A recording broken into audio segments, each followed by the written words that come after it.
For years, women in Peru have faced three crippling issues: forced sterilization, prostitution, and a lack of reproductive rights.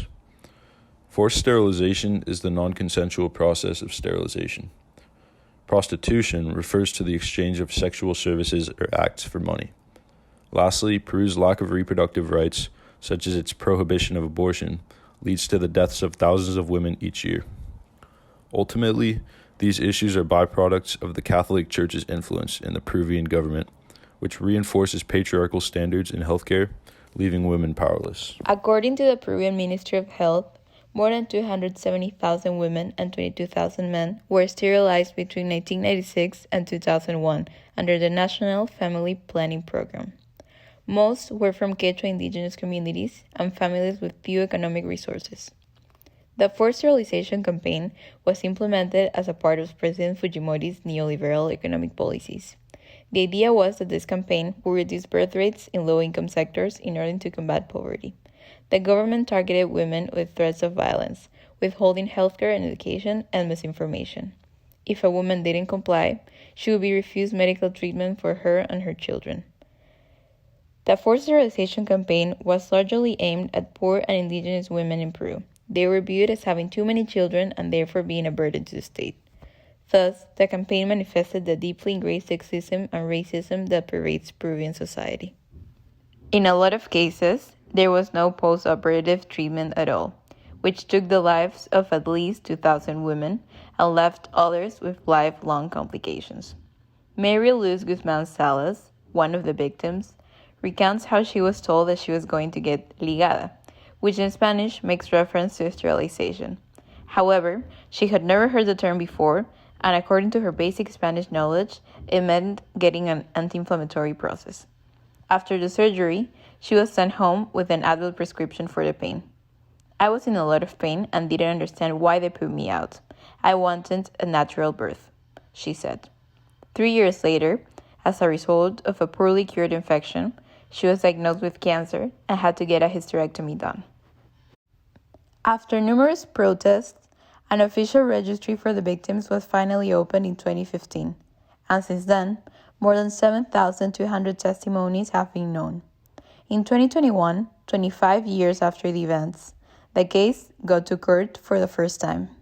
However, the hearings were closed due to the lack of Quechua interpreters participating.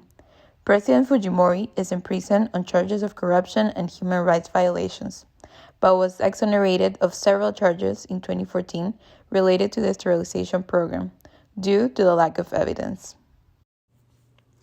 In the region of Madre de Dios in southeastern Peru, an underground network of female prostitutes are subjected to sexual abuse from thousands of gold miners after their shifts.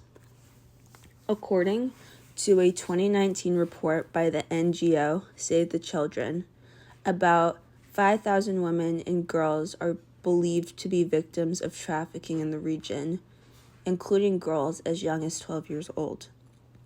These women and girls often come from impoverished areas and are tricked by traffickers into believing that they will work their way up into promising jobs and education. Instead, they work for little to no pay and are threatened with physical abuse if they attempt to leave the mining camps they are forced to work at. Many of them contract STIs, 30% of them contract syphilis, and 20% test positive for HIV. Also, since abortion in Peru is punishable by law, the women have to terminate their pregnancies themselves, which often results in death. Prostitution in Peru is essentially a form of modern-day slavery, perpetuated by patriarchal norms. The Peruvian government needs to increase its funding into protection services against prostitution and human trafficking, as well as funding campaigns to inform the public and young women in particular on avoiding traffickers. In 1985, the Peruvian government passed a law that restricted all abortions in the country, except in cases where the woman's life or health was at risk. Since then, women who've sought abortion outside of these limited circumstances have risked criminal prosecution, fines, and imprisonment.